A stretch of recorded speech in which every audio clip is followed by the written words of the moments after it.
نحمده ونصلي ونسلم على رسوله الكريم أما بعد فأعوذ بالله من الشيطان الرجيم بسم الله الرحمن الرحيم اقترب للناس حسابهم وهم في غفلة معرضون 17 سپارے میں سورۃ الانبیاء اور سورۃ الحج ہے۔ سورۃ الانبیاء کا موضوع یہ ہے کہ حساب کا وقت قریب آ چکا ہے، قیامت قریب ہے اور ہر شخص کی موت اس کے قریب ہے، ہر شخص کی موت اس کے قریب ہے، لہذا حساب کا معاملہ جب قریب ہے وَهُمْ فِي غَفْلَةٍ مُعْرِضُونَ لیکن پھر بھی یہ لوگ غفلت میں پڑے ہیں اور حساب و کتاب کا انہیں احساس تک نہیں ہے اور غفلت میں پڑے ہوئے اعراض کر رہے ہیں۔ ما یأتیہم من ذکر من ربہم محدث الا استمعوہ، جب بھی کوئی نئی بات ان کے پاس آتی ہے دین کی جو پہلے سے انہوں نے نہ سنی ہو تو اس کو سنتے تو ہیں توجہ سے، لیکن وہم یلعبون، لیکن اس بات کا استہزاء اور مذاق اڑاتے ہیں۔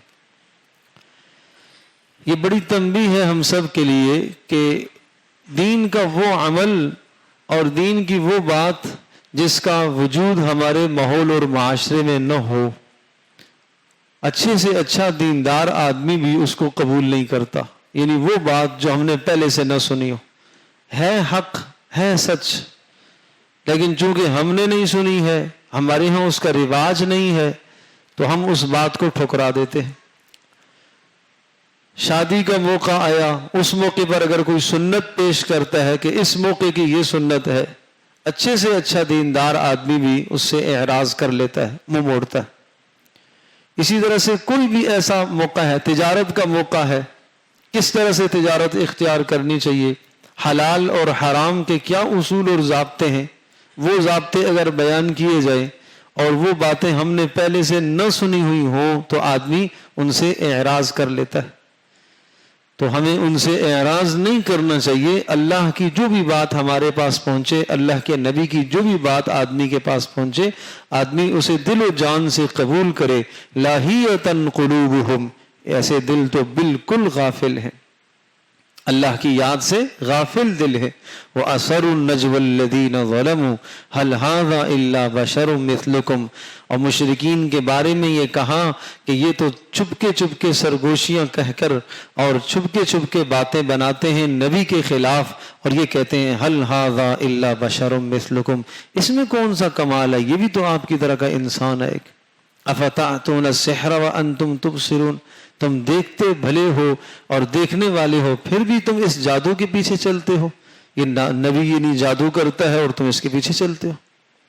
تو نبی پاک صلی اللہ علیہ وسلم کے خلاف اس قسم کی باتیں کرتے تھے، اور یہ انسان کی فطرت ہے کہ جب آدمی کو دین پر عمل کرنا مشکل ہوتا ہے اور دین پر وہ چلنا نہیں چاہتا تو براہ راست دین کو برا نہیں کہتا، جو دین کی دعوت دے رہا ہوتا ہے اس کے خلاف باتیں کرتا ہے، اپنے اندر کی بڑھاس ادھر نکالتا ہے۔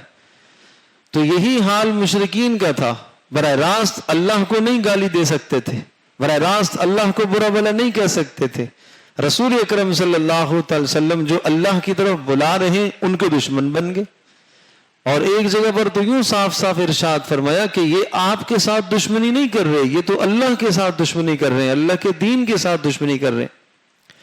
تو ہم بھی اپنی زندگی پر غور کریں کہ کہیں ایسا نہ ہو کہ اگر ہمارے سامنے کوئی شخص حق کی بات پیش کرتا ہے تو ہم اس شخص کی مخالفت کرنا شروع کریں اور براہ راست اس حق بات پر ہم کوئی اعتراض نہ کر سکیں، لیکن اس آدمی کو ہم برا بھلا کہنا شروع کر دیں۔ یہ بھی بڑی بدترین عادت ہے اور یہ مشرکین کی عادت ہے۔ وَكَمْ قَصَمْنَا مِنْ قَرْيَةٍ كَانَتْ ظَالِمَةً وَأَنشَأْنَا بَعْدَهَا قَوْمًا آخَرِينَ، اور اللہ کا اصول اور ضابطہ ہے کہ جب قومیں نافرمان ہوتی ہیں اور حد سے تجاوز کرتی ہیں تو اللہ تبارک و تعالیٰ ان کی جگہ پر دوسروں کو لے کے آتا ہے کہ اگر تم اللہ کے احکام کی پیروی نہیں کرو گے اور دین پر عمل نہیں کرو گے تو اللہ تمہیں ہٹا دے گا، تمہارا وجود ختم کر دے گا اور تمہاری جگہ پھر دوسرے لوگوں کو لے کر آئے گا، وہ ایسے نہیں ہوں گے، وہ اللہ کے مطیع اور فرمانبردار ہوں گے۔ اور یہ یاد رکھو گزشتہ قوموں کا بھی یہی حال رہا کہ جب بھی اللہ کی طرف سے کوئی عذاب کا کوڑا برستا ہے فما زالت تلک دعواہم قالوا یا ویلنا انا کنا ظالمین، جب عذاب آتا ہے اللہ کی طرف سے گرفت اور پکڑ آتی ہے پھر اپنے ظلم کا جرم کا اعتراف کرتے ہیں، ہم نے ظلم کیا، ہم نے جرم کیا۔ لیکن یہ بتا دیا کہ جب اللہ پاک کی طرف سے پکڑ آ جائے اس کے بعد تمہارا اعتراف کرنا، تمہاری توبہ کرنا بیکار ہے، اس سے پہلے فرمایا فما زالت تلک دعواہم حتی جعلناہم حصیدا خامدین۔ ہر قوم اور ہر امت میں یہی بات رہی ہے کہ جب بھی اللہ کی طرف سے پکڑ آتی تو وہ کہتے کہ ہم نے ظلم کیا، اے اللہ معاف کر دے، ہم نے جرم کیا، اپنے جرم کا اعتراف کرتے ہیں۔ ایسا کہتے کہتے اللہ پاک نے ان کو ہلاک کر دیا، یعنی ہلاکت سے نہیں بچے۔ وقت سے پہلے توبہ کرو، یہ وقت ہے توبہ کرنے کا، جب موت کا کوئی اثر ظاہر نہیں ہے، عذاب کی کوئی شکل سامنے نہیں ہے، اب توبہ کرنے کی ضرورت ہے۔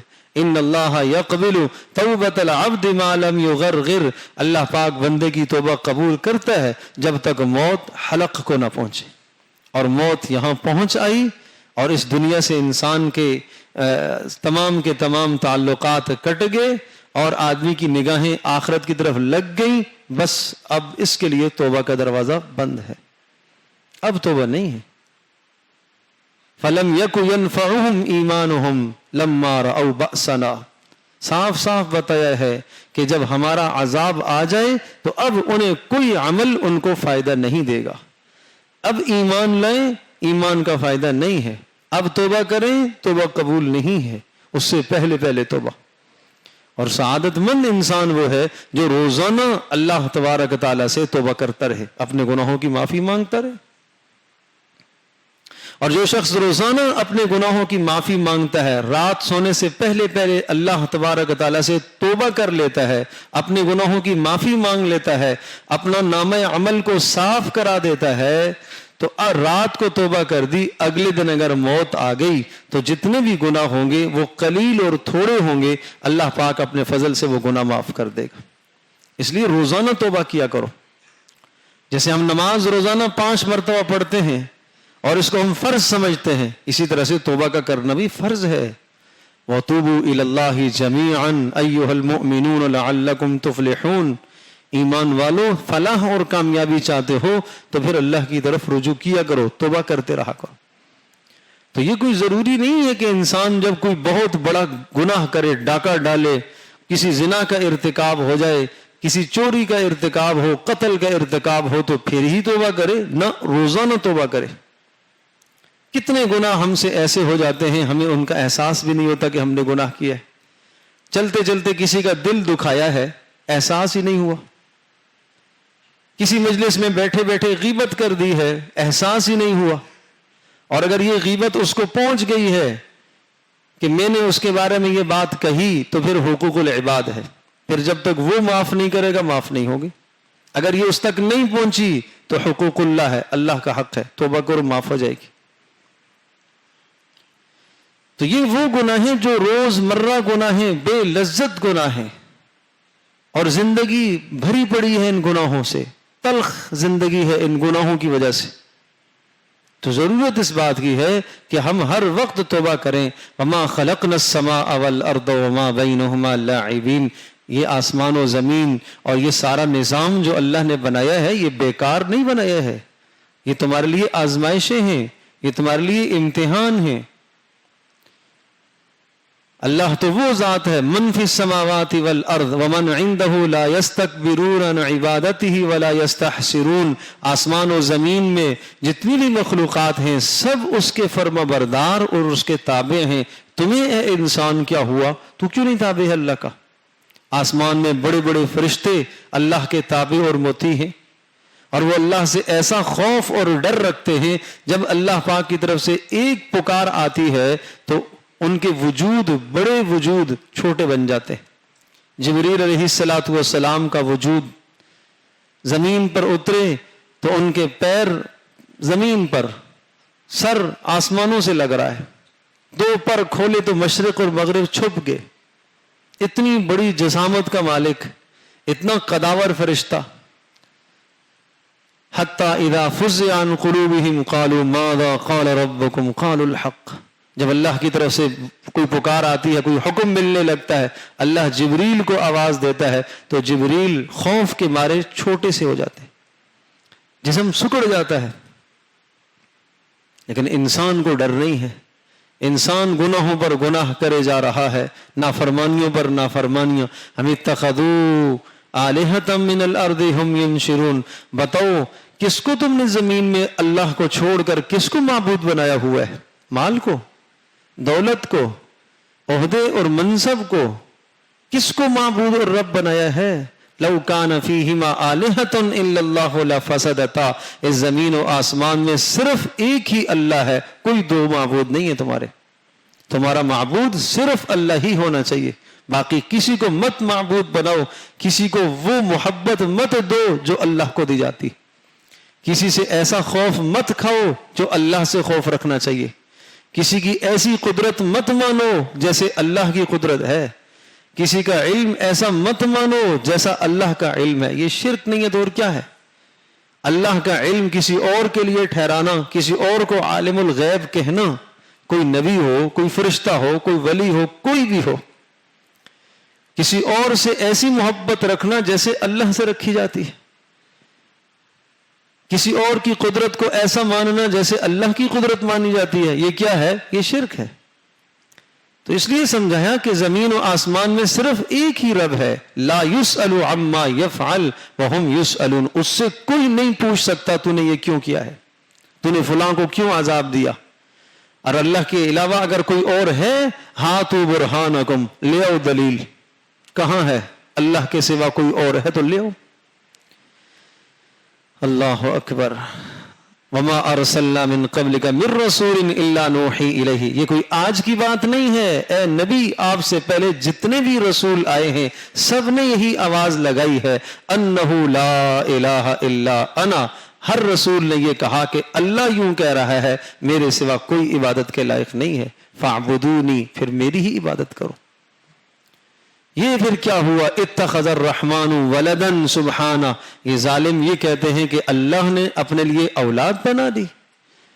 ملائکہ کو اولاد سمجھتے ہیں اللہ کی, عیسیٰ کو اولاد سمجھتے ہیں, عزیر کو اولاد سمجھتے ہیں. نہیں, بل عباد مکرمون. یہ تو اللہ کے عزت مند بندے ہیں. یہ لا يسبقونه بالقول وهم بأمره يعملون. اللہ پاک کے حکم سے ایک ذرہ اعراض نہیں کرتے, جو اللہ کا حکم ہوتا ہے اس کو پورا کرتے ہیں.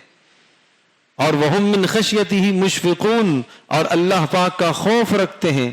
ومن یقل منہم انی الہ من دونہ فذلک نجزیہ جہنم. اور جو بھی یہ دعویٰ کرے گا کہ میرے اندر الہ اور معبود ہونے کا کوئی تصرف اور کوئی تاثیر ہے, فذلک نجزیہ جہنم, اس کے لیے تو جہنم ہے ٹھکانا. یہ سارے دلائل سمجھائے کہ رب تمہارا ایک ہے. پھر ایک اور دلیل, اولم یر الذین کفروا ان السماوات والارض کانتا رتقا ففتقناہما. نہیں تمہیں معلوم ہے کہ آسمان و زمین بند تھے؟ آسمان سے بارش کون برساتا ہے؟ اللہ برساتا ہے. زمین سے نباتات کون اگاتا ہے؟ اللہ اگاتا ہے. زمین کو قابل کاشت, بنجر زمین کو قابل کاشت کس نے بنایا؟ اللہ نے بنایا. تو جو رب یہ کرنے کی قدرت رکھتا ہے وہی رب بندگی اور عبادت کا مستحق ہے کہ اسی کی عبادت کرو. وَجَعَلْنَا فِي الْأَرْضِ وَجَعَلْنَا مِنَ الْمَاءِ كُلَّ شَيْءٍ حَيٍّ. ہم نے پانی سے ہر چیز کو بنایا. زمین کے اندر ہم نے پہاڑوں کو گھاڑا تاکہ وہ تمہیں بہا کر نہ لے جائے. زمین میں ہم نے راستے بنائے, آسمان کو محفوظ چھت بنایا, دن رات کو بنایا, سورج چاند کے نظام کو بنایا. تو یہ سب کچھ کس نے کیا ہے؟ اللہ نے کیا ہے. جس اللہ نے یہ کیا ہے وہی اللہ تمہیں کہہ رہا ہے میری عبادت کرو. وما جعلنا لبشر من قبلک الخلد افئن مت فهم الخالدون. نبی کو یوں کہتے تھے مشرک کہ بس تھوڑا سا انتظار کرو, مر جائے گا جان چھوٹے گی. تو کہا افئن مت فهم الخالدون. نبی آپ اگر مر جائیں گے تو کیا یہ زندہ رہیں گے ہمیشہ کے لیے؟ یہ کیسی بات کرتے ہیں؟